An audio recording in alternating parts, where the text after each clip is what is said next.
का सारथी।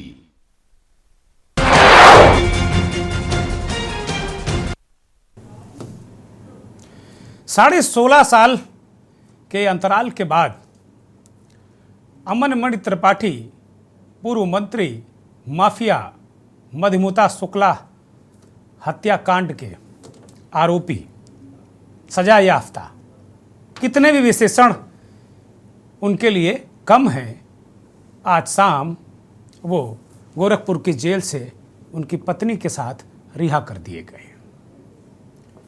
कुल मिलाकर अगर देखा जाए तो ये पूरा प्रकरण इस तरीके का है कि 2003 के आसपास का मसला है ये, और मधुमिता शुक्ला एक उदीयमान कवित्री जिनकी पूरे देश में धूम थी, वीर रस की कविताएं वो सुनाया करती थी, अमन मणि त्रिपाठी के संपर्क में आई, उनके बच्चे की मां बनने वाली थी, उनकी हत्या कर दी गई और अदालत ने अमर मणि त्रिपाठी को इसका दोषी ठहराया और हत्या करवाने में उनकी पत्नी मधुमणि समेत 4 लोगों को सजा सुनाई। 16 साल के अंतराल, 16.5 साल तक गोरखपुर की जेल में अमर मणि त्रिपाठी रहे और आज उन्होंने शाम को खुली हवा में सांस ली। बड़ा सवाल ये है कि क्या अमन मणि की वक्त से पूर्व रिहाई के पीछे क्या है, क्योंकि लगभग 21 साल उनको जेल में गुजारने थे, लेकिन ये कहा गया, सुप्रीम कोर्ट में एक याचिका दाखिल की गई, एक हवाला दिया गया, कानूनी पेशबंदी की गई, सरकार से रिपोर्ट ली गई और फिर राज्यपाल के एक आदेश के बाद उन्हें रिहा कर दिया गया। हालांकि मधुमिता शुक्ला की बहन निधि शुक्ला ने सुप्रीम कोर्ट में गुहार लगाई थी। सुप्रीम कोर्ट ने रिहाई रोकने से तो इनकार कर दिया, लेकिन इस पूरे मामले में यह जरूर कहा कि अगर आवश्यकता पड़ी तो अमर मणि त्रिपाठी को वापस जेल भेजेंगे। सवाल सबसे बड़ा यही कि क्या ये जो सारे नियम कायदे बनते हैं, क्या ये उन लोगों के लिए हैं जो ताकतवर हैं, माननीय हैं, माफिया हैं, गुंडे हैं, हत्यारे हैं, अपराधी हैं? क्या सारे इन दांव पेचों का, ये जो सारी सुविधाएं दी जाती हैं, क्या इनका इस्तेमाल यही लोग करेंगे? ये बड़ा सवाल है। सुप्रीम कोर्ट ने जिस मंशा से कहा होगा कि जेलों में बंद ऐसे हजारों लोग हैं जिनकी कोई पैरोकारी करने वाला नहीं है, वो बेहद दीनहीन, शोषित, पीड़ित लोग हैं, जिनकी बहुत सारे लोग नाहक भी सजा पा गए होंगे, ऐसा मंशा रही होगी सुप्रीम कोर्ट की, उन लोगों के आचरण को देखकर उनको रिहा किया जाए। लेकिन इसका लाभ किसको मिल रहा है? अमर मणि त्रिपाठी जैसे माफिया को, गुंडे को, अपराधी को, घोषित अपराधी, हत्या का घोषित अपराधी जिसे सजा दी हो। अमर मणि त्रिपाठी को पूर्वांचल का एक समय माफिया कहा जाता था। 6 बार वो विधायक रहे, मंत्री रहे, लेकिन उनकी माफियागिरी सब जानते हैं कि किस तरह के माफिया गुंडे वो हैं। और ये कहा गया, जब अदालत में ये मामला गया उनकी रिहाई होने का, तो ये कहा गया कि अगर उनका चाल चरण आचरण ठीक हो, जो व्यक्ति घोषित अपराधी, माफिया, गुंडा, गैंगस्टर रह चुका हो, क्या संभव है कि उसकी दहशत नहीं होगी? ये बहुत सारे प्रश्न हैं। अमर मणि त्रिपाठी की रिहाई के बाद बहुत सारे सवाल खड़े हुए हैं और आज इसीलिए हम भी मंथन में ये विषय लेकर आए हैं कि इस तरीके की सुविधाएं क्या सरकार खास लोगों को देती है? क्या खास लोगों के इस तरह की सुविधाओं को उठाने के लिए उनके पास साजो सामान होता है, इसीलिए वो इस तरीके के जो आदेशों का लाभ उठाते हैं? सबसे बड़ा एक और सवाल है, इसे चुनाव के एंगल से भी देखा जा रहा है। और एक और बहुत महत्वपूर्ण बात यह है कि अपनी सजा के लगभग 6 साल अमर मणि त्रिपाठी और उनकी पत्नी मधुमणि ने अस्पताल में बिताए हैं। पता नहीं कौन सा असाध्य रोग था जो ये लगातार अस्पताल में भर्ती रहे, जेल में कम रहे, गोरखपुर के बाबा राघव दास मेडिकल कॉलेज में ज़्यादा रहे। उत्तर प्रदेश के मुख्यमंत्री योगी आदित्यनाथ ने जेलों की व्यवस्थाओं को इतना दुरुस्त कर दिया है कि अतीक, शफीक, मुख्तार पता नहीं कहां कहां उठाकर फेंके गए और जब चाहा तब उत्तर प्रदेश उन्हें बुलाया गया। ये बहुत सारे माफिया, गुंडे, मवाली, अपराधी थर-थर कांप रहे थे कि जेलों से उनका नेटवर्क नहीं चलेगा। लेकिन अमरमणि त्रिपाठी की जेल क्यों नहीं बदली गई और वो अस्पताल में पड़े रहे, किसी शासन सिस्टम ने उनकी सुध क्यों नहीं ली? ये बड़ा सवाल है। मंथन में आज बहुत सारे हम सवाल उठाने वाले हैं कि क्या ब्रजभूषण शरण, अमरमणि त्रिपाठी जैसे लोगों को प्रोटेक्ट करने के पीछे क्या कोई राजनीतिक मंशा है? क्या बड़ा सवाल।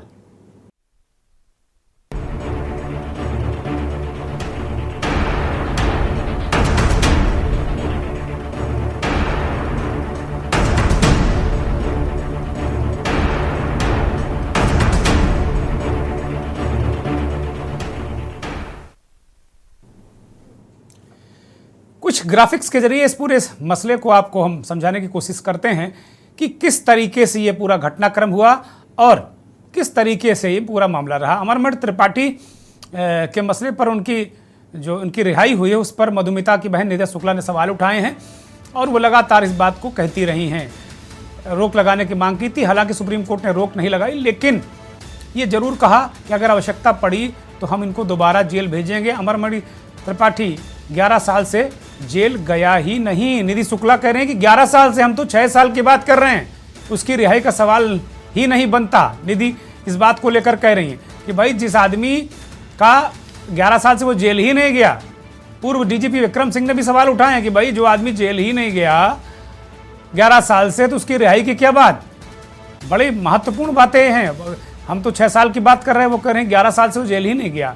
तो इस तरीके से जो प्रकरण ही ये अमरमणि त्रिपाठी का ये जो पूरा प्रकरण है, अपने आप में एक थीसिस है, एक किताब है। अपराध और जो कानून के विद्यार्थी हैं उनके लिए किताब है कि किस तरीके से अपराधी बचते हैं, किस तरीके से अपने शासन, सरकार, सिस्टम, तंत्र, कानून सबका इस्तेमाल करते हैं। और कुल मिलाकर इस तरीके से जो परिस्थितियां हैं, अमरमणि त्रिपाठी उस वक्त मंत्री थे और उनके संबंध मधुमिता शुक्ला से थे।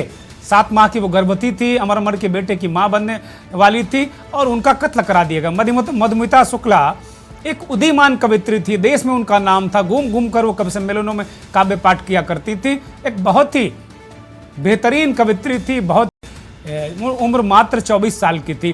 किस तरीके से अमरमणि त्रिपाठी ने उन्हें अपने जाल में फंसाया और अंत में उनका कत्ल कर दिया गया।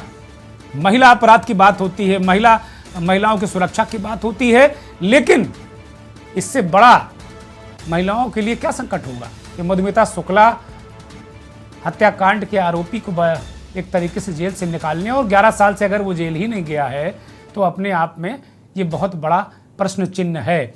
ब्रजभूषण शरण सिंह अभी हाल में ही किस तरीके से उन्हें पास्को एक्ट में बचाया गया। जब तक कि वो दबाव प्रभाव डाल के बयान नहीं बदलवा पाए तब तक मुकदमा उनके खिलाफ नहीं लिखा गया, कार्रवाई नहीं की गई। ये बहुत सारे सवाल हैं, बहुत सारी चीज़ें हैं। तकनीकी रूप से सरकार ने उस आदेश को नहीं माना था। वो सरकार ये कह के बच सकती कि भाई हमने नहीं कहा। सुप्रीम कोर्ट में अवमानना का वाद अमरमणि त्रिपाठी की तरफ से डाला गया, उसके बाद जो डायरेक्शन हुआ उसके आदेश पर सारे कार्य हुआ। ये जाहिरा तौर पर सरकार कह सकती है फेस सेविंग के लिए, लेकिन सबसे बड़ी बात यही है कि वास्तव में क्या इस तरीके के अपराधी जो इस तरीके के काम करते हैं, इस तरीके के जघन्य अपराध करते हैं, क्या उनके लिए वास्तव में क्या कोई जगह होनी चाहिए, क्या कोई वो होना चाहिए।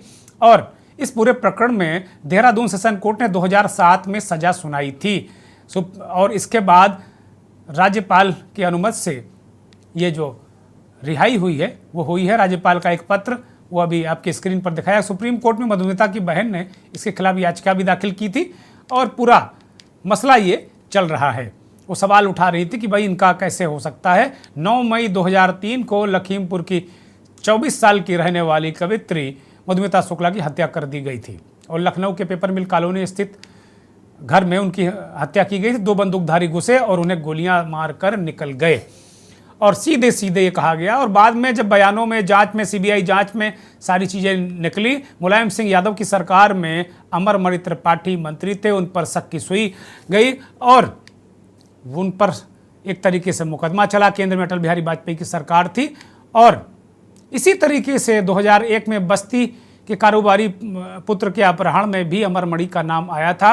राहुल नाम के कारोबारी पुत्र का अपहरण करके अमरमणि के बंगले में ही रखा गया था और तत्कालीन मुख्यमंत्री राजनाथ सिंह ने अमरमणि को इसी कारण मंत्रिमंडल से बाहर कर दिया गया था। ये अमरमणि नाम का ये अपराधी तमाम मुख्यमंत्रियों के मंत्रिमंडल में रहा है, जीतता रहा है, तमाम दल बदलता रहा, कभी भाजपा, कभी सपा, कभी कांग्रेस, हर दल में घूम फिर कर, और फिर ये घूम फिर कर 2003 में ये फिर सपा तक पहुंचे थे बसपा होते हुए, और ये लगातार नोटिस, कार्रवाई, एक्शन सभी चलता रहा। लेकिन वास्तव में क्या मधुमिता शुक्ला हत्याकांड, क्या मधुमिता को पूरा न्याय मिल गया? क्या सजा मिलने के बाद ऐसा लगा था कि अगर अमरमणि त्रिपाठी जेल में रहता पूरे दिनों तक तो लगता कि हाँ, परिवार को कहीं ना कहीं कुछ राहत थी कि सजा मिली भी और पूरी सजा नहीं मिली।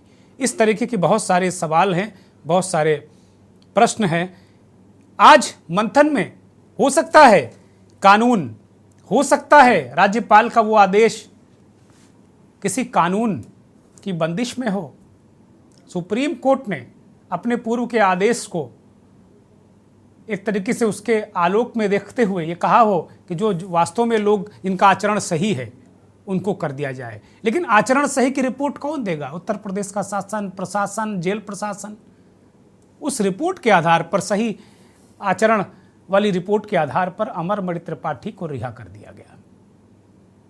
इससे बहुत सारे सवाल खड़े हुए हैं। सवाल खड़ा हुआ है क्या कानून के लंबे हाथों से क्या रसूखदार माफिया, गुंडे, सफ़ेद पोश नेताओं का शिकंजा ज़्यादा मजबूत है क्या?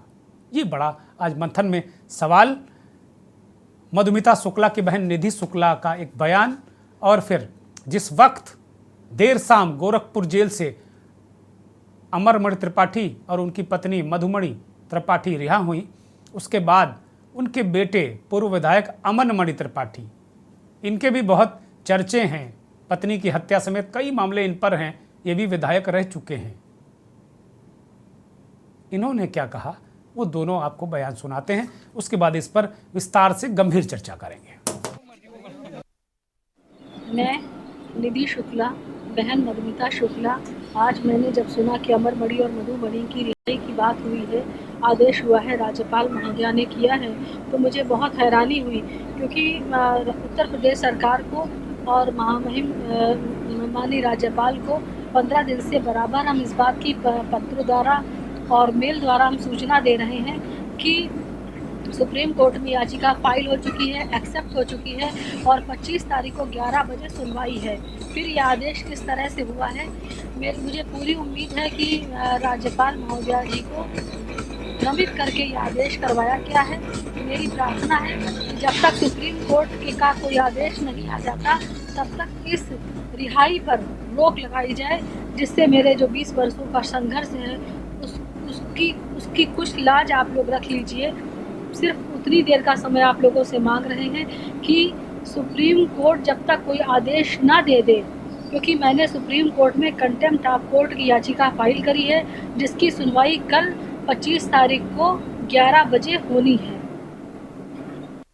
आपने बहुत संघर्ष किया, क्या कहेंगे इस जो आया है आदेश?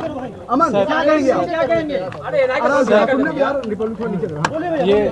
ये ऊपर वाले का आशीर्वाद है और हम लोग 20 वर्षों से इसके लिए तरस रहे थे, अपने माँ बाप के लिए तरस रहे थे। आज वो घड़ी आई है, हमारा पूरा परिवार, सभी लोग बहुत खुश हैं, अत्यंत खुश हैं। इस खुशी को बयान नहीं किया जा सकता। अमन, और पुश्तैनी घर पे जश्न का माहौल है, स्थानीय लोग आपके पिताजी चाह रहे हैं वो जल्दी घर आए, क्या कहेंगे? नहीं, बिल्कुल सर, कौन नहीं चाहेगा, ये बताइए।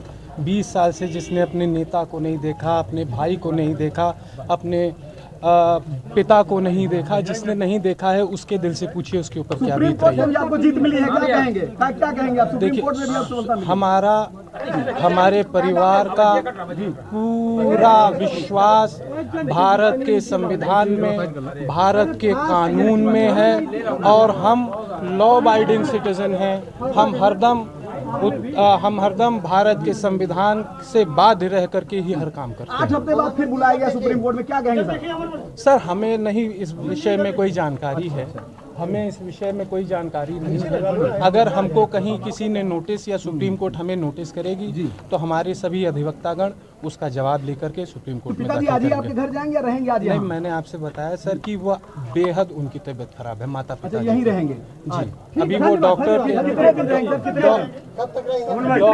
डॉक्टर के सर्विलेंस में है सर। ये डॉक्टर्स डिसाइड करेंगे कि उनको कब डिस्चार्ज करना है, कब रिलीफ करना है, कब दवा देने बुलाना है, सब डॉक्टर्स आज डिसाइड नहीं करेंगे। जाएंगे ना? नहीं सर, तबीयत खराब है।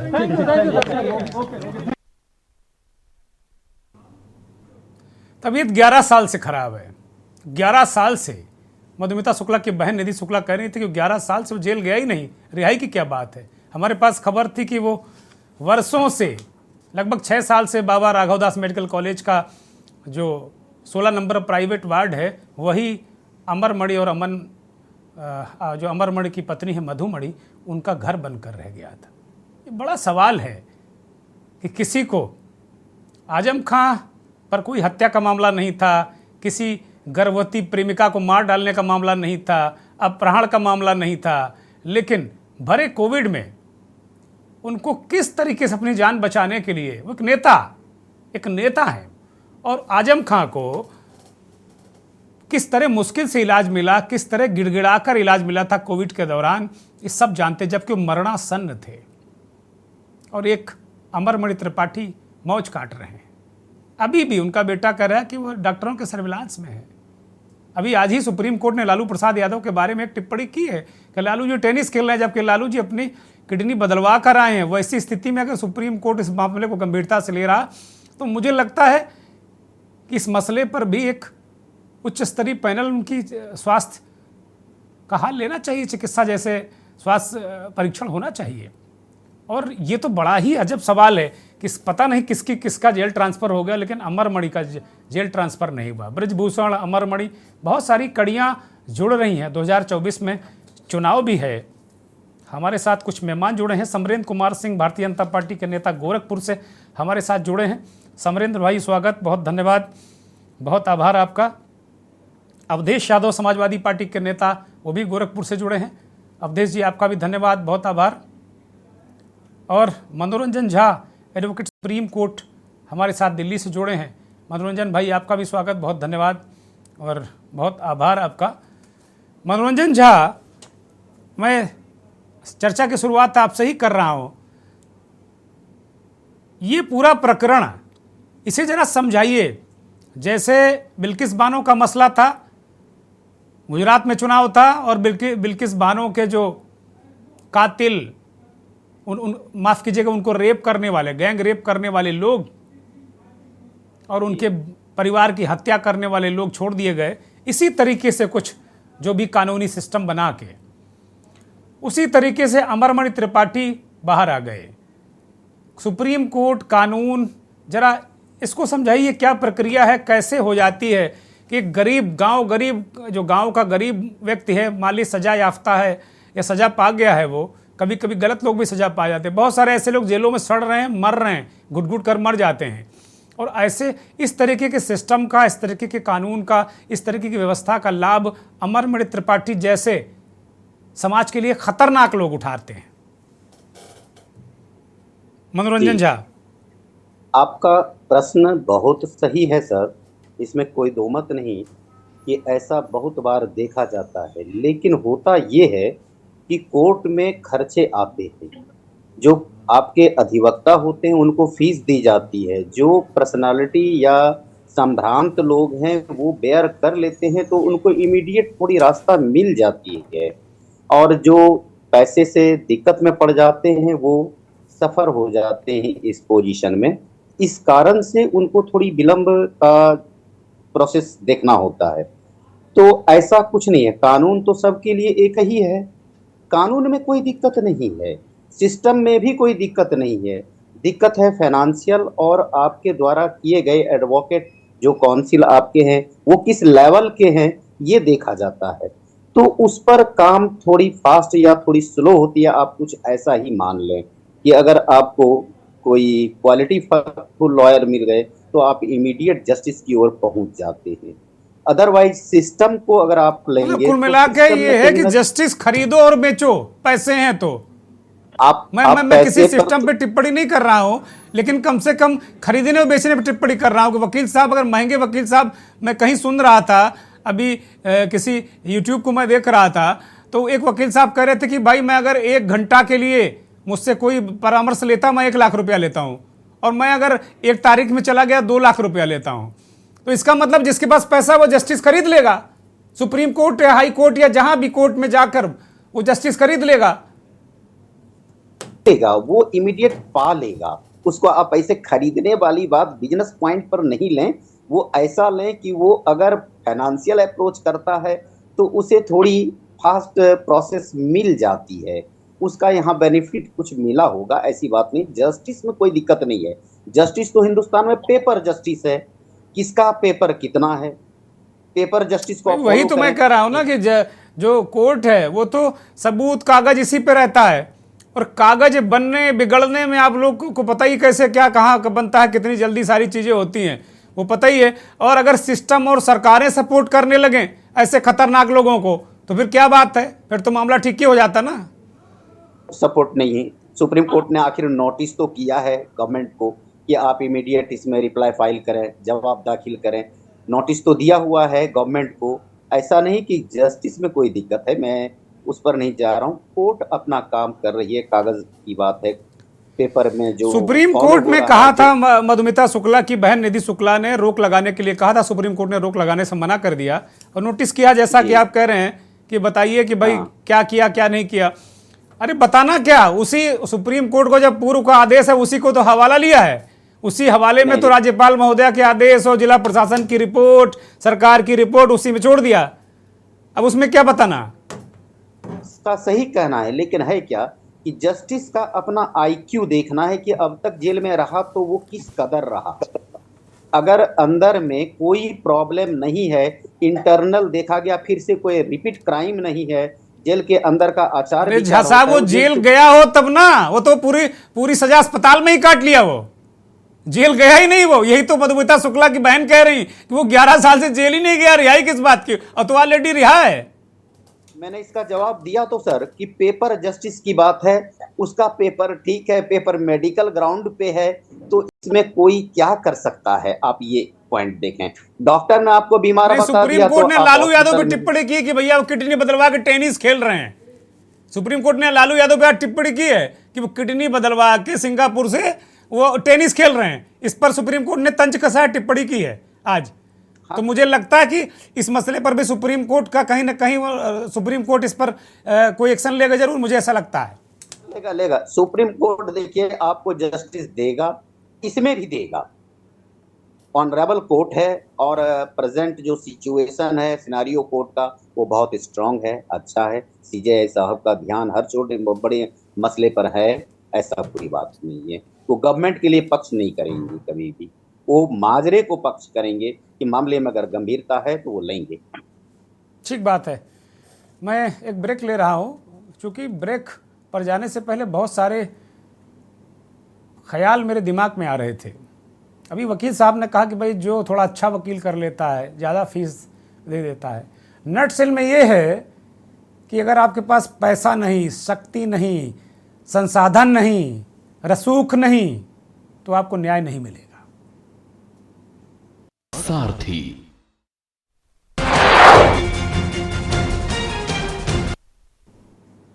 ब्रेक से लौटा, इस बीच एक और मेहमान हमारे साथ जुड़े हैं, पूर्व जज बीडी नकवी साहब हमारे साथ जुड़े हैं। नकवी साहब बहुत स्वागत, बहुत धन्यवाद और बहुत आभार आपका के न्यूज़ को वक्त देने के लिए। बात हम मधुमिता शुक्ला हत्याकांड की कर रहे हैं और ये 2003 में ये हत्याकांड हुआ था। बहुत ही उदीयमान कवित्री मधुमिता शुक्ला की उनके घर में हत्या कर दी गई थी। वो 7 माह की गर्भवती थी और पूर्व मंत्री अमरमणि त्रिपाठी, उनकी पत्नी मधुमणि समेत 4 लोगों को उम्र कैद की सजा हुई थी। लगभग 16.5 साल बाद अमरमणि त्रिपाठी और उनकी पत्नी मधुमणि को आज गोरखपुर जेल से रिहा कर दिया गया। सवाल बार बार ये उठा कि इस जेल की जो सजा है, इस दौरान अमरमणि त्रिपाठी और उनकी पत्नी ज़्यादातर वक्त अस्पताल में रहे। बाबा राघव दास मेडिकल कॉलेज गोरखपुर का जो 16 नंबर प्राइवेट वार्ड है, वही उनका वर्षों से आशियाना बना रहा। उत्तर प्रदेश की सरकार ने जेलों में बहुत सुधार किया, एक से एक माफियाओं को इधर से उधर भेजा। तमाम माफिया जेल के अंदर भी मारे गए, आपसी गैंगवार में इधर उधर किए गए। कोई गुजरात, कोई फरकाबाद, कोई फतेहगढ़, कोई दूसरे राज्य, कोई दिल्ली, कोई पंजाब से फिर गुजरात, गुजरात से फिर यूपी, सब चलता रहा बड़े बड़े माफियाओं के साथ। लेकिन अमरमणि त्रिपाठी जैसा माफिया, मधुमिता शुक्ला का हत्यारा, मौज काटता रहा गोरखपुर में। कहीं ना कहीं तो कोई कारण रहा होगा, और जो छूटे हैं वो, उसमें भी कोई ना कोई कारण होगा। क्योंकि ब्रजभूषण शरण सिंह, अमरमणि त्रिपाठी, इस तरह के लोगों की मुझे लगता है ज़रूरत पड़ गई है कुछ लोगों को। नकवी साहब, मैं आपके पास आऊँगा, इससे पहले समाजवादी पार्टी के नेता अवधेश हमारे साथ जुड़े हैं। अवधेश जी, मैं आपके पास आ रहा हूँ। अवधेश, जिस वक्त ये घटना हुई थी उस वक्त ये आपकी पार्टी में थे, मुलायम सिंह जी की सरकार में मंत्री थे। मैं जरा ये आपसे जानना चाह रहा हूँ कि उनकी रिहाई पर आप क्या ख्याल रखते हैं, क्या नज़रिया रखते हैं? अवधेश यादव जी, उनकी रिहाई की सूचना हम लोगों को प्राप्त हुआ आप लोगों के समाचार पत्रों के माध्यम से या चैनल के माध्यम से, और पता चला है कि गवर्नर महोदय के आदेश और राष्ट्रपति महोदय के आदेश से वो मुक्त किए गए हैं, और सुप्रीम कोर्ट में भी मामला गया है।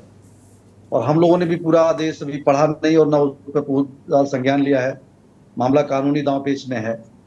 निश्चित तौर पर आज अभी हमारे अधिवक्ता साथी बता रहे थे कि न्याय किस तरीके से महंगा होता जा रहा है, और कुछ अमीरों के लिए तो सस्ता है, गरीबों के लिए तो न्याय बहुत महंगा है। ये सारी कार्रवाई कैसे हुई है, कैसे नहीं हुई, इसका पूरा अध्ययन करने के बाद हम लोग भी आपके सामने अपनी बात रखेंगे।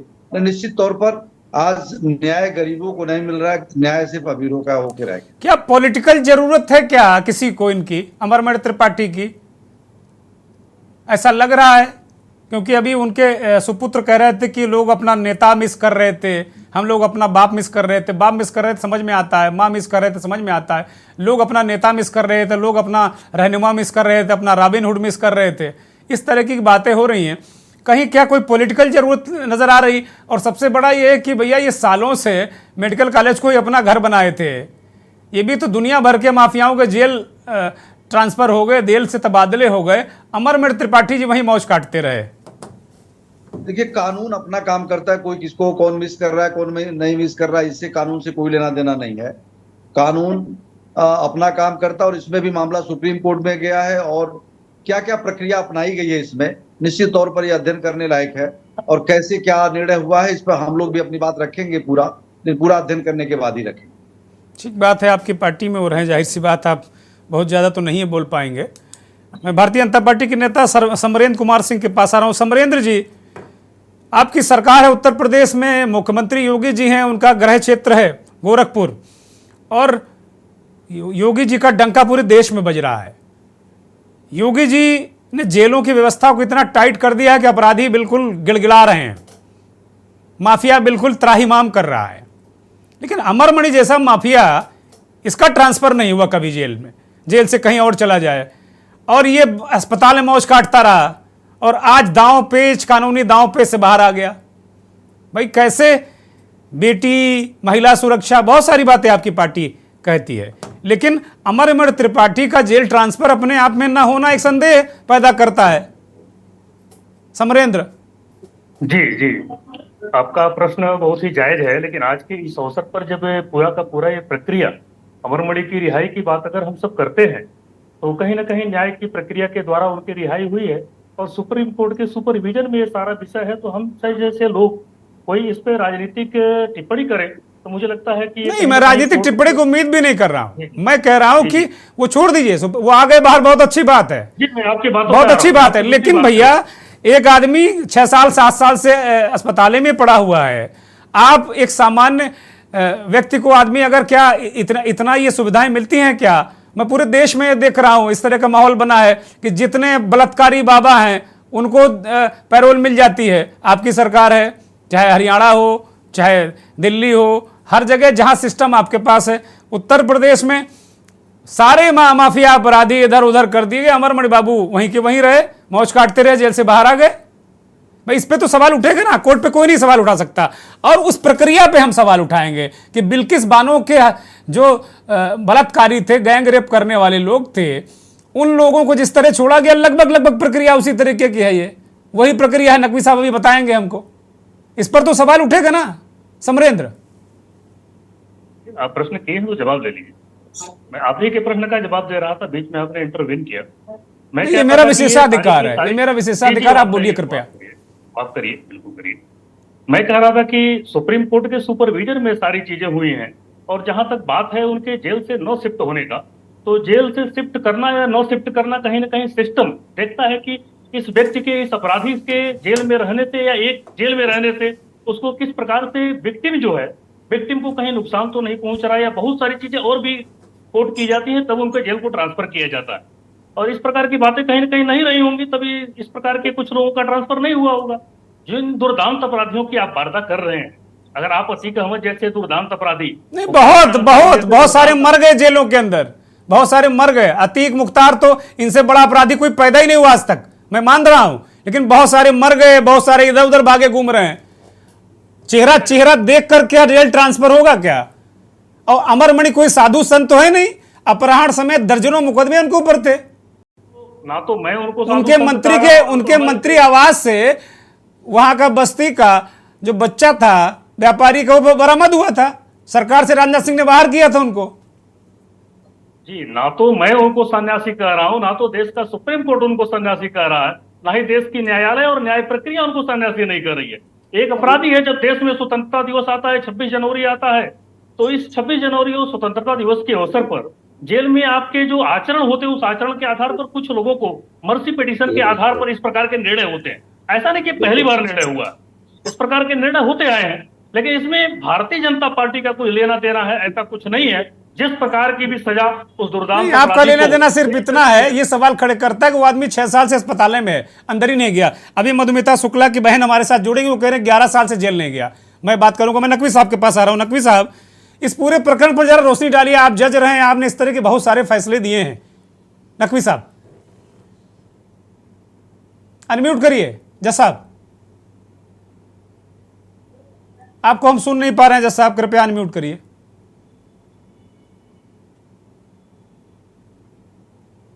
म्यूट, ठीक है, अब आ रही है आवाज? हाँ, दर्शक सुन रहे हैं, कृपया बोलिए। जी जी, देखिए ऐसा है कि जो कुछ हुआ सबको मालूम है, उसके बारे में मैं कोई डिटेल बात नहीं करूंगा। ये कुछ कम है कि अमरमणि को सजा हुई थी हमारे न्यायालय से, ये कुछ कम बात है। अगर आप, एक तो बात ये है, दूसरी बात जो आपने कहा कि जेल के अंदर, आप समझ लीजिए सिंह साहब, हालत ये है कि जेल के अंदर जिसके पास पैसा होता है उसको आराम मिलता है। जेल का एक अलग कानून है। हम इंस्पेक्शन में जाते थे, आप फौरन जो है सुप्रीम जेल तैयारी कर लेते थे कि नहीं साहब यहाँ ये खाना दिया जा रहा है, ये खाना अच्छा फला। तो जेल के अंदर जिसको पास पैसा है उसको आराम है।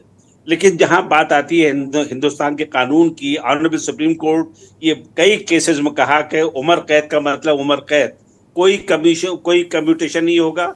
ये बात सही है कि सीआरपीसी के अंदर 433 और 433 ए को स्टेट को पावर है कि वो जो 14 इयर्स कर सकते हैं, जो लाइफ सेंटेंस है।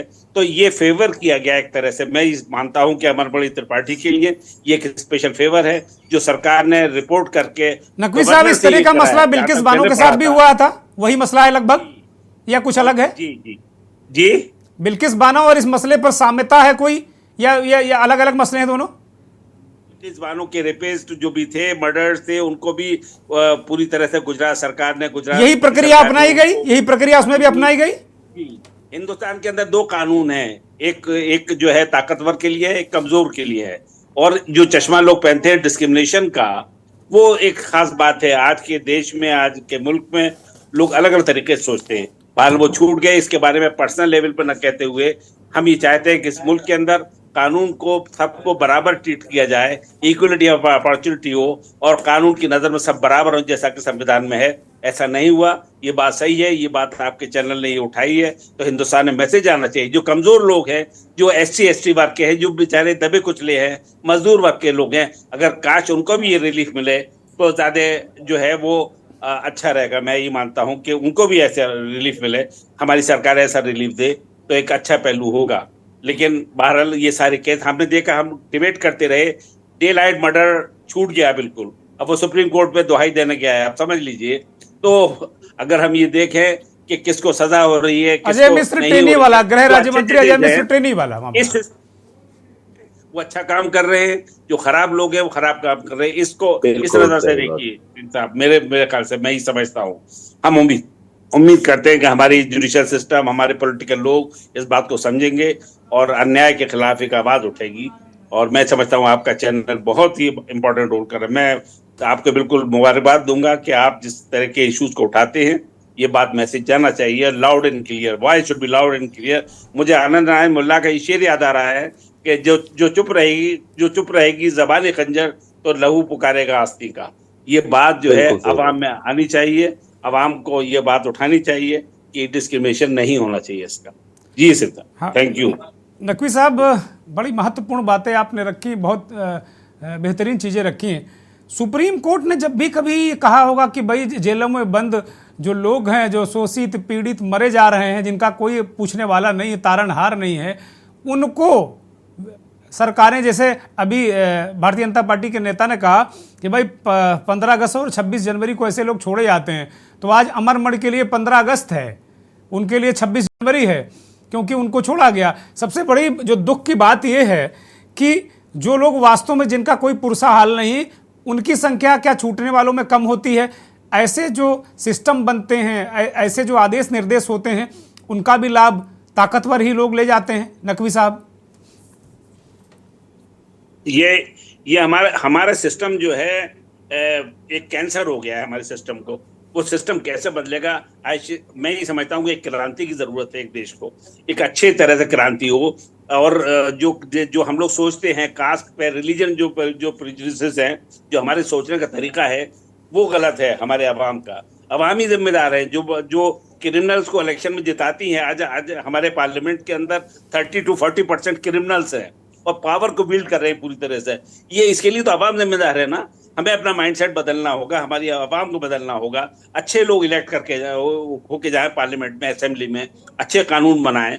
अब आप देखिए ना, अभी जो बिल इंट्रोड्यूस हुए हैं उसके अंदर क्या है, एक मजाक कर रहे हैं। हमारे ऑनरेबल प्राइम मिनिस्टर कहते हैं DNA हमारा और अमेरिका का एक है। काश वो अमेरिका जाके देखे सोसाइटी को। मैं तो 4 महीने रह के आ रहा हूँ, मैंने जो देखा, मैं आपको 2-3 एक्सपीरियंस शेयर करूंगा।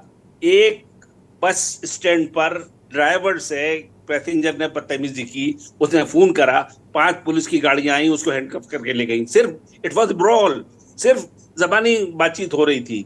ये मैंने देखा। मैंने दूसरी बात ये देखी कि एक मार्केट में, एक दुकान पर एक आदमी के पास पैसे नहीं थे, कम थे, पीछे जो लाइन में आदमी खड़ा था, उसने कहा आप मुझसे इसके पैसे ले लीजिए। ये देखा मैंने US के अंदर। अब क्या हमारे यहाँ और उस मुल्क के अंदर मेहनत कश को पूरी कीमत मिलती है। हमारी मेहनत कश की इज्जत नहीं है, हमारी मेहनत कश को ड्यू पैसा नहीं मिलता। इसलिए हमारे देश को बदलना होगा और हमारे लोगों को डिग्निटी ऑफ लेबर का ख्याल रखना होगा, ताकि एक देश, एक मजबूत समाज, एक अच्छे समाज की हम उत्पत्ति करें। जी, मैं अवधेश यादव के पास जाऊंगा। अवधेश यादव, नकवी साहब ने कहा कि भाई सिस्टम को बदलना होगा और हमको आपको बदलना होगा, सारे लोगों को बदलना होगा। अगर पॉलिटिकल पार्टियां, जनता अगर क्रिमिनल को नहीं सपोर्ट करेगी, भाई आपको भी, आपकी पार्टी में अमरमणि त्रिपाठी थे, आपको भी पूर्वांचल में वोट चाहिए थे, उससे पहले बसपा में थे, उनको भी वोट चाहिए थे, उन्होंने मंत्री बनाया। राजनाथ सिंह की गवर्नमेंट में थे, वो भी जाहिर सी बात है मजबूरी थी बनाना। इस तरीके की जो चीज़ें हैं, क्या राजनीति की जो राजनीतिक पार्टियां हैं, उनको क्या इस तरह के लोगों को डिमोरलाइज नहीं करना चाहिए क्या? अवधेश यादव, देखिए, राजनीति अपनी जगह है लेकिन कानून अपनी जगह है। अभी जज साहब ने जो कहा बात सही है। न्यायालय पे लोगों का भरोसा बना रहे और न्याय गरीबों को भी मिले, वो मैंने पहले भी कहा है। इसमें जो भी बदलाव होने चाहिए वो होने चाहिए। जिससे कि ये न साबित हो, एक आम गरीब आदमी ये ना सोचे कि न्याय कुछ लोगों के पास तक ही सीमित है। और जो रिहाइयां हो रही हैं दया के आधार पर या किसी भी आधार पर, वो अगर कोई गरीब निर्दोष भी, बहुत से लोग आज जेलों में बंद हैं, उनके ऊपर भी इस तरह की जांच करके कार्रवाई होनी चाहिए जिससे लगेगा कि इंसाफ सबको मिल रहा है। इंसाफ का किसी भी तरीके से ऐसा ना हो कि पता चला कोई चुनाव आ गया और किसी बिल्किस बानो के लोगों को छोड़ दिया गया, कोई और चुनाव आने वाला, अमरमठ भी छूट गए। इस तरीके से नहीं होना चाहिए कि भाई चेहरा देखकर छोड़ा जाए, चेहरा देखकर तय किया जाए कि पीड़ित अमरमठ त्रिपाठी हैं, पीड़ित बिल्किस बानो के रेपिस्ट हैं, हत्यारे हैं, जो उसके परिवार की जो हत्या की। इस तरह के बहुत सारे मामले हैं देश में। कानून और न्याय में कोई पक्षपात नहीं होना चाहिए। कानून कहां करता है पक्षपात, अवधेश जी? पक्षपात तो सिस्टम करता है जिसको आप लोग बनाते हैं, सरकारें करती हैं। जो आपकी सरकार, मेरी सरकार, तेरी सरकार, समरेंद्र की सरकार, झा साहब की सरकार, ये करते हैं। कहां कानून कहां करता है सब? देखिए, नहीं देखिए, सिस्टम अपने फायदे के लिए आप नेता हैं, पॉलिटिकल सिस्टम पर आप बोलना नहीं चाहते। आपके सिस्टम, अगर आपकी पार्टी में अपराधी वोट दे रहा, रखो भाई। इनकी पार्टी में है चाल चरित्र चेहरे वाली पार्टी, ये भी कहीं ना कहीं वाया मीडिया से गठबंधन के साथी के रूप में लोगों को ले लेते हैं। बाकी लोग भी ऐसा करते हैं। नकवी साहब ने कहा कि भाई 32-33% लोग क्रिमिनल बैकग्राउंड के हैं, जबकि एक बाकायदे अभी देखिए एक सांसद जी राहुल गांधी हैं, उनकी सत्ता चली गई थी, उन्होंने प्रधानमंत्री पर टिप्पणी कर दी थी, और इतने भयानक भयानक क्रिमिनल, हत्यारे, अपहरण, अपहर्ता, वो बड़े आराम से इस तरीके के सिस्टम का फायदा उठा के कहीं ना कहीं एक कानून की एक विंडो खुली हुई है गरीब आदमी के लिए, उसमें घुस गए। और झा साहब बता ही रहे हैं कि भाई जो जितनी फीस देगा उसका काम उतनी जल्दी होगा। अब क्या क्या हुआ, बोलिए। तो ये मैं कहना चाहता हूं कि इंसाफ और न्याय सबके लिए परिभाषा बराबर होनी चाहिए। व्यक्ति और पावर देख के किसी के साथ न्याय और अन्याय नहीं होना चाहिए। ये तो सैद्धांतिक बात तो सही है ही है, इसमें ऐसा कोई नहीं कहे, सारे लोग कहेंगे ऐसी बात। हम भी कहेंगे, आप भी कहोगे, वकील साहब भी कहेंगे, समरेंद्र भाई भी कहेंगे, सभी लोग कहेंगे। तो ये तो सार्वभौम सत्य है, लेकिन वो आचरण में, चाल चरित्र में कैसे उतरेगा? में परिभाषा बदल जा रही है ना। आपने बिल्किस बानो प्रकरण का नाम लिया, अब इतने जघन्य मामले के लोगों को जो बरी किया गया, तो इस सरकार में तो इंसाफ का परिभाषा ये लोग अपने हिसाब से बदल दे रहे हैं। भाई क्या ये कम जघन्य था? मधुमिता शुक्ला गर्भवती थी, पहले उनको फंसाया, रेप किया, जब उन्होंने दबाव डाला कि भाई शादी करो हमसे, हत्या हो गई। कितने अपहरण, कितने हत्याएं, कितने लोगों का वो अमरमणि त्रिपाठी, जैसा अभी समरेंद्र भी कहा कि वो भी नहीं कर रहे हैं, कोई कथावाचक हैं। और इस देश में तो बहुत सारे जालिया जो खुद को संत कहते हैं वो भी पैरोल पर घूम रहे हैं, राम रहीम जैसे लोग, इसी राजनीति की कृपा से। निश्चित तौर पर मैं आपकी बात से सहमत हूं चौहान जी कि ये मैं फिर वही कह रहा हूं कि आज इंसाफ जो है वो देख करके दिया जा रहा है, इंसाफ न्याय नहीं किया जा रहा है। सरकार जो भारतीय जनता पार्टी की चल रही है वो व्यक्ति के हिसाब से अपनी परिभाषा बदल देती है। ठीक बात है, मैं समरेंद्र के पास जाऊंगा। समरेंद्र, ये समाजवादी पार्टी के नेता कह रहे हैं, दिल में हाथ रखकर इसका जवाब दीजिएगा। पार्टी को आप डिफेंड करिए, सरकार को डिफेंड करिए, आपका विशेषाधिकार है, लेकिन इस तरीके के खूंखार अपराधी, ऐसा लग रहा है कि वो बिल्कुल माला जप रहे थे। और सबसे बड़ी बात है कि इनके लिए जेलें कोई मतलब नहीं है। सारे लोग जितने अपराधी खतरनाक होते हैं वो जेल जाते ही बीमार हो जाता है, वो तुरंत अस्पताल उसको चाहिए, कोई भी हो, वो तुरंत चाहता कि हमें अस्पताल में, चाहे जेल के अस्पताल में करवा दो, चाहे जहां करवा दो। समरेंद्र जी जी जी, आपने जो कहा कि इन्होंने कहा कि हमारी सरकार के अंदर ही ऐसा हो रहा है, ये बिल्कुल से पॉलिटिकल इनका बयान है। इस पर मैं बहुत कुछ कहना नहीं चाहूंगा, क्योंकि मैं बार बार कह रहा हूं कि अभी हमारे मनोरंजन झा जी जो विषय बता रहे थे कि कोर्ट और कानून को कागज ही चाहिए, कागज जो पूर्त करता है, पूर्ति करने के बाद कागज के आधार पर ही कोर्ट अपने निर्णय करती है। लेकिन मैं दूसरी बात कहता हूं कि जो लोग इसी उत्तर प्रदेश के अंदर अपनी सत्ता आने के बाद वो बम ब्लास्ट के अपराधियों को की सजा को माफ करने की बात करते थे, उनकी सजा को वापस लेने की बात करते थे, वो लोग इस प्रकार की बातें अगर करते हैं सरकार के बारे में, तो ये जनता सब जानती है, जनता देखती है। लेकिन आज का जो विषय है मैं इस पे ही बात करूंगा, बहुत ज्यादा इधर उधर की बात और पॉलिटिकल विषय पे मैं नहीं आऊंगा। आज क्योंकि एक प्रक्रिया के तहत एक निर्णय हुआ है और उस निर्णय के बाद एक अपराधी को किसी भी प्रकार से मर्सी मिली है, तो मैं तो बस इतना ही कह सकता हूं इस मामले में कि सिस्टम ने जो किया है, अब सिस्टम कोर्ट गई है क्योंकि जो पीड़ित हैं, तो कोर्ट का निर्णय जो सुप्रीम कोर्ट का होगा वो एक एक व्यक्ति उसका अभिनंदन करेगा। इसमें हमको और आपको पॉलिटिक्स करने की आवश्यकता नहीं है। नहीं, पॉलिटिक्स कोई नहीं कर रहा। मेरा सिर्फ एतराज ये है कि वो आदमी 6 साल अस्पताल में रहा। मेरा सिर्फ ये एतराज है कि अगर अमरमणि त्रिपाठी और उनकी पत्नी को चाहे फतेहगढ़ ही भेज देते, चाहे बलिया ही भेज देते, मेरा सिर्फ इतराज ये है कि चेहरा देख के जेल ट्रांसफर, चेहरा देख के मर्सी, ये नहीं चलेगा इस देश में। नहीं, ऐसा नहीं है दुर्गेश जी, चेहरा देख करके ना तो कोई सरकार काम करती है ना ही कानून काम करता है। कानून और सरकारें नहीं, कानून को तो जो आईना दिखाते हैं हम, कानून को तो अभी आप ही ने कहा, वकील साहब भी कह रहे हैं कि कानून सबूतों पे चलता, जैसा कागज बनाकर दे दोगे। अभी वकील जज साहब जिस केस का जिक्र कर रहे थे, अजय मिश्रा टेक्निक गृह राज्य मंत्री हैं, वो आदमी सर पटके हुए, हाईकोर्ट ने भी नहीं माना। डे लाइट मर्डर किसने उसके भाई की हत्या की, आज तक ना कानून बता पाया, ना उत्तर प्रदेश की सरकार बता पाई। क्या जमीन ने मार दिया, आसमान ने मार दिया, आकाश से ग्रह से आके एलियन ने उसके भाई को मार दिया? इस तरह की चीजें, इस तरह के सिस्टम की खामियां हैं, मैं इससे इनकार नहीं कर रहा हूं।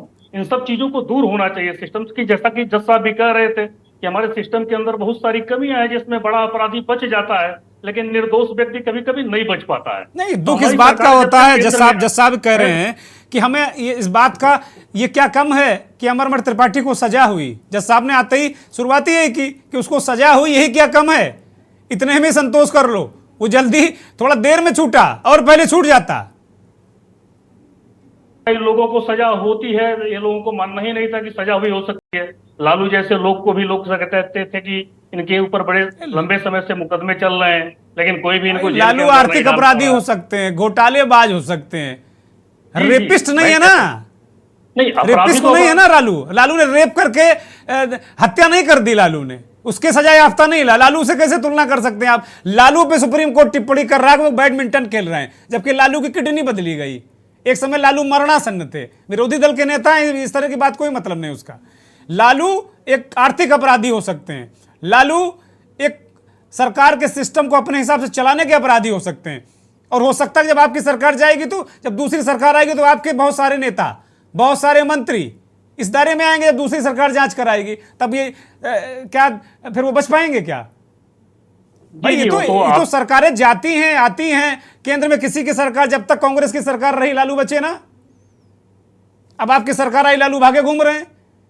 अब कोई दूसरी सरकार बच जाएगी, फिर लालू बच जाएंगे। मेरा सवाल ये है कि ये जनता के साथ क्यों खिलवाड़ भाई? आम आदमी को न्याय नहीं, अपराधी जो हिंसक पशु होते हैं उनको आप छोड़ दे रहे हैं सिस्टम से, कागज से। अपराधी छूटना नहीं चाहिए, बिल्कुल नहीं छूटना चाहिए।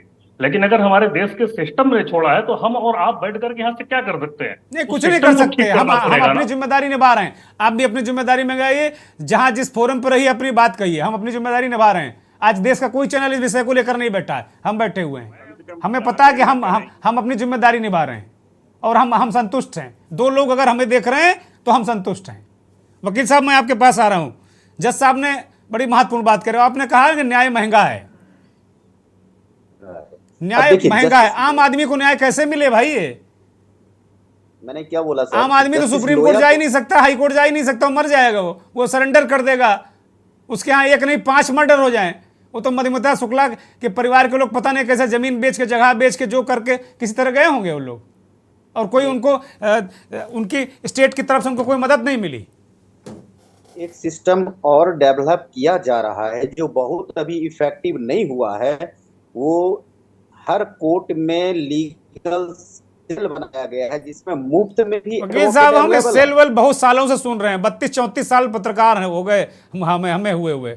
हम बहुत पहले वर्षों से सेल सुन रहे हैं कि भाई वो मंगलवार के दिन सेल में सुनवाई होगी, शनिवार के दिन सेल में सुनवाई होगी।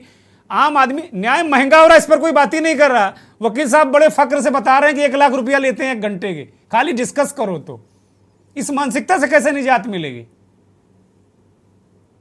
ये मानसिकता तो हो ही नहीं सकती। सबका क्राइटेरिया अलग अलग है, हर एक का अपना लिविंग स्टैंडर्ड है, हर एक का वर्किंग स्टैंडर्ड अलग है। अब आप हमें कैलकुलेट करेंगे जस्टिस मना क्या बोले एडवोकेट साल्वे साहब से, सीनियर एडवोकेट से, तो ये संभव नहीं है। उनकी फीस है, वो तो 1 रुपया में जाके केस लड़ आए, 1 रुपया फीस लेकर के इंटरनेशनल कोर्ट में। तो सबके वर्किंग स्टैंडर्ड अलग अलग है।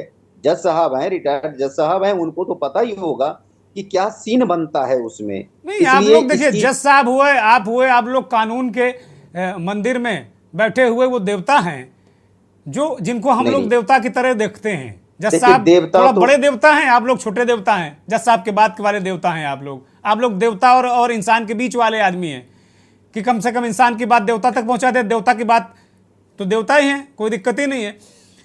कम से कम देवता और जो बीच का व्यक्ति है पुजारी, कानून का पुजारी जो आप लोग हैं, कम से कम ये डिस्कस करो भैया कि हम आम आदमी इस तरह के खुंखार अपराधी समाज में ना छूटने पाए कि चाहे जितनी सरकार है, चाहे जिसकी सरकार हो, मेरी सरकार, तेरी सरकार, इनकी सरकार, उनकी सरकार, चाहे जितना प्रयास करें ये लोग, कम से कम ऐसी व्यवस्थाएं, इसके लिए क्यों नहीं सोचते हम लोग?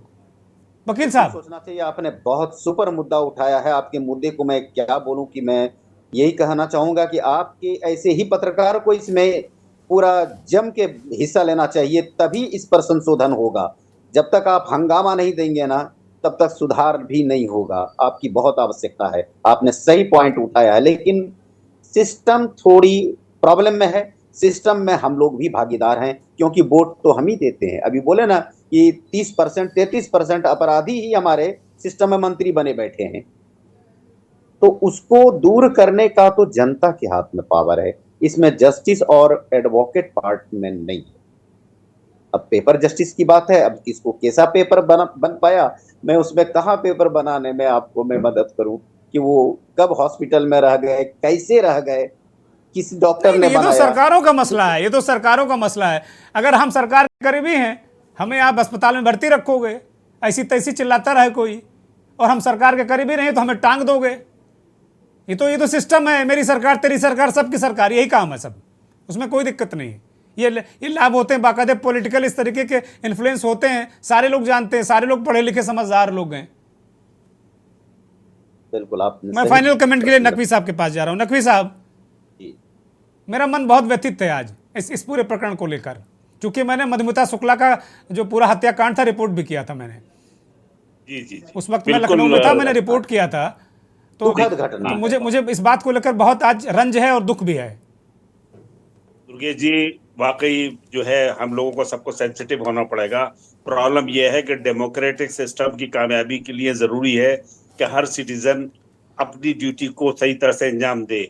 कोर्ट के अंदर वकील अपना अच्छा काम करें, जज अच्छा काम करे, पुलिस जो टोटल सिस्टम है, जो हमारा जुडिशियल सिस्टम है, उसका पार्ट पुलिस भी है, उसका पार्ट वकील भी है, उसका पार्ट सोसाइटी भी है, सिविल सोसाइटी भी है और जज भी है। सब मिलकर अगर अच्छा काम करेंगे तब अच्छे रिजल्ट आएंगे। और मैंने फिर कहा कि माइंडसेट को बदलने की जरूरत है। इस देश के अंदर निर्भया कांड में दिल्ली के लोग मशाल जुलूस निकाल देते हैं, और अफशां जो कश्मीर में 12 साल 14 साल की लड़की का रेप होता है, उसको छुड़ाने के लिए एक पार्टी के लोग प्रोटेस्ट करते हैं कि मुलजिमों को वहीं से थाने से छुड़ा ले। ये माइंडसेट है, इस तरह की चीजों को हमें बदलना होगा। आज मणिपुर की घटना हो गई, लोगों को सोचना होगा कि हमारी माँ बहन के साथ अगर ऐसा होता है तो क्या होगा। पॉइंट ये है कि हमें धर्म का चश्मा, हमें जात का चश्मा उतारना होगा। मैं बहुत कन्विंसिंगली बात कह रहा हूँ, बहुत अम्बली बात कह रहा हूँ कि हम सबको इंसानियत के लिए काम करना है, सर्विस ऑफ ह्यूमैनिटी। भाई विक्टिम तो ह्यूमैनिटी है ना। आज मधुमिता को इंसाफ, इस तरह मुलजिम छूट गया और लोगों को उम्र भर वहीं जेल में मरना है। सुप्रीम कोर्ट ने अपने जजमेंट में 12 कहा है। अभी मैं कई सालों से जजमेंट देख रहा था, और जब भी मैं सर्विस में था, कि उम्र कैद का मतलब उम्र कैद, कोई कम्यूटेशन नहीं होगा, ये बात थी। लेकिन अब चीजें यहाँ गवर्नर से उन्होंने करा लिया, मैनेज कर लिया। It's all manage. इसमें सुप्रीम कोर्ट ने कुछ नहीं करा, इसमें गवर्नर ने करा, स्टेट की मशीनरी ने करा, हमारी सरकार ने उनको रिलीफ दिया। ये बात है।